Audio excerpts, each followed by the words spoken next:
Penyanyi Ashanty kini dirawat di sebuah rumah sakit karena menderita COVID-19. Sebagai informasi, Ashanty selama ini diketahui mempunyai penyakit autoimun.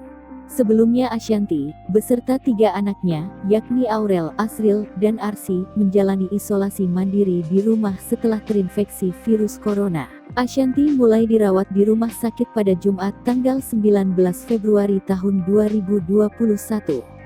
Menurut suaminya, Anang Hermansyah, Ashanty masih dalam perawatan.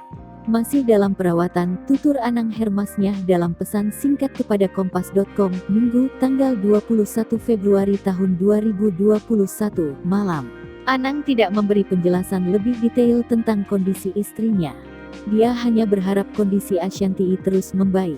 Anang juga meminta doa dari masyarakat. Insya Allah ya, doanya ya, ujar Anang lagi. Keadaan Ashanty yang dirawat di rumah sakit pertama kali diungkapkan oleh asistennya, Vindika, melalui unggahan Instastory di akun sang majikan pada tanggal 19 Februari. Kondisi Bunda Ashanty 7 hari ini sedang naik turun. Sekarang lagi intensif dirawat di rumah sakit, tulis Vindika. Dia juga meminta warganet tak percaya pada kabar tak bersumber jelas tentang kondisi Ashanty.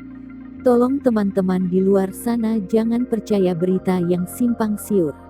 Seperti diketahui, selain Ashanty, ketiga anak mereka Aurel, Asril, dan Arsy juga dinyatakan positif COVID-19.